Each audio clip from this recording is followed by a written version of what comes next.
Dream Image English Learning Point, the name of quality and the symbol of confidence. আসসালামু আলাইকুম সুপ্রিয় শিক্ষার্থী এবং যারা এই ভিডিওটি দেখছেন সবাইকে ড্রিম ইমেজ ইংলিশ লার্নিং পয়েন্টের পক্ষ থেকে স্বাগতম। আজকে ড্রিম ইমেজ ইংলিশ লার্নিং পয়েন্টের পক্ষে আরেকটি বিষয় বলবো, সেটা হচ্ছে যে আমরা মনে করাই দিচ্ছি যে এটা একটা একাডেমিক প্রোগ্রাম এবং একাডেমিক প্রোগ্রামের উপর ডিপেন্ড করে আমাদের ক্লাসগুলো সাজানো। তাই একাডেমিকভাবে অর্থাৎ একেবারে 6 to 12 পর্যন্ত, তারপরে অ্যাডমিশন টেস্ট এবং বিসিএস কম্পিটিটিভ এক্সাম সব ধরনের ক্লাসের জন্যই আমরা মনে করি এই ক্লাসগুলো অত্যন্ত সুইটেবল। একটা স্টুডেন্ট যদি শুরু থেকে প্রত্যেকটা ক্লাস নোট ডাউন করে এবং একটা এক্সাম্পল সহকারে এগুলোকে রিসার্চ করে, আশা করি তার গ্রামাটিক্যাল যে প্রবলেমগুলো সেগুলো থাকবে না এবং একাডেমিক দিক থেকে তার সবচাইতে একটা ভালো অ্যাচিভমেন্ট হবে বলে মনে করি। তো আমরা ভয়েসের ধারাবাহিক আলোচনাগুলো করছিলাম, সেই ধারাবাহিকতায় আজকে একটা ভয়েস আমরা আলোচনা করব। সেটা হচ্ছে টাইটেলটা ঠিক এরকম, সেটা হচ্ছে মডেলস ভার্ব। তো আমরা ভার্বের ক্লাসিফিকেশনে আসলে মডেলস ভার্ব সম্পর্কে ডিটেলস বলা আছে।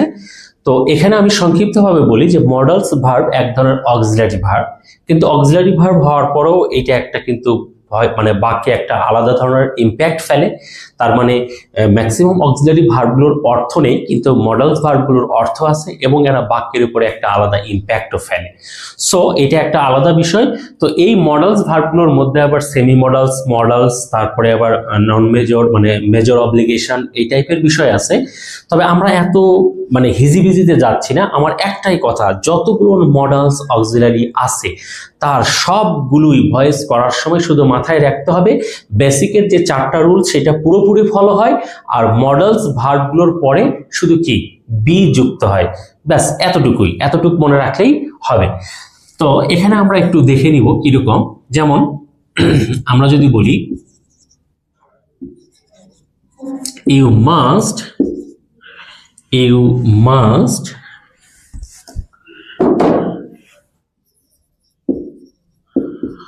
Do the work. এখানে অবশ্যই এটা একটা অক্সিলারি, কেননা এরপরে একটা মূল ভার্ব অবশ্যই আছে, যার জন্য আমরা এটাকে অক্সিলারি হিসাবে ধরবো। তো বেসিকের যে রুলস সেখানে অবশ্যই ফলো হবে, অর্থাৎ দ্য ওয়ার্ক, এইটা অবজেক্ট, একে সাবজেক্ট করা, তারপরে যে অক্সিলারিটা আছে তার সঙ্গে শুধু আমরা কি করব, বি যুক্ত করব। তার মানে মাস্ট ছিলই, তার সঙ্গে শুধু বি যোগ, তারপরে আবারও বেসিক রুলস, মূল ভার্বের যে V3 সেটা করতে হবে ডান, তারপরে প্রিপোজিশন বাই ইউ। এক্ষেত্রে প্রবলেম ফেলে সাধারণত সেমি মডেলস গুলো যেগুলো আছে সেগুলো, যেমন আমি একটা এক্সাম্পল দেই, সেটা হচ্ছে দে হ্যাভ টু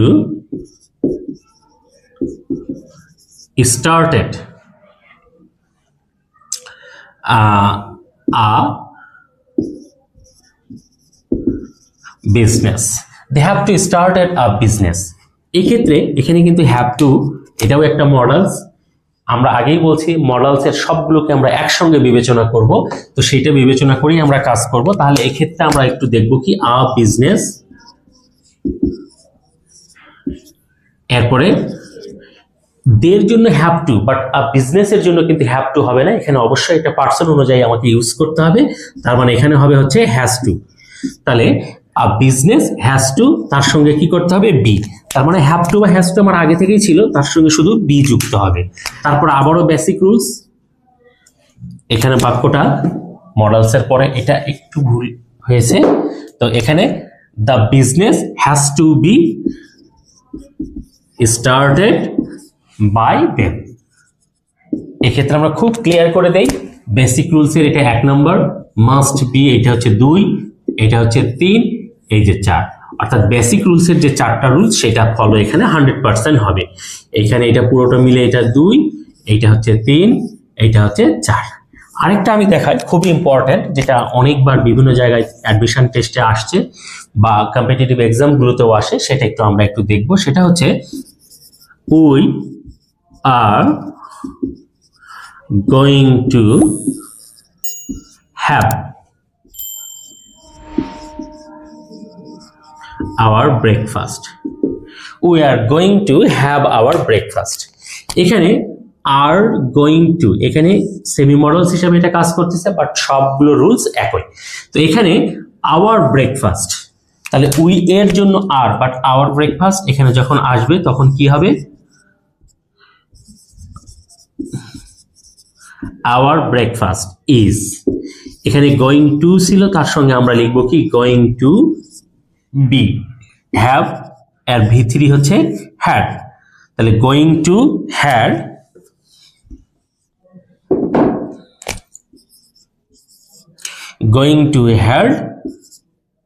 তারপরে কি পাই? আস। তাহলে এখানে আমাদেরকে দেখতে হবে আওয়ার ব্রেকফাস্ট এটা 1, এখানে ইজ গোয়িং টু বি এটা হচ্ছে 2, এটা হচ্ছে 3, এখানে এটা হচ্ছে 4। এভাবেই আমার মডেলস, সেমি মডেলস যতগুলোই থাক না কেন, যদি থাকে প্যাসিভ করার সময় বেসিকের সম্পূর্ণ রুলসটা ফলো হবে, শুধুমাত্র ওই প্রদত্ত মডেলসগুলোর সঙ্গে বি যোগ করতে হবে, তাহলেই প্যাসিভ ক্লিয়ার হবে। আশা করি সবাই বুঝতে পেরেছো। আল্লাহ হাফেজ।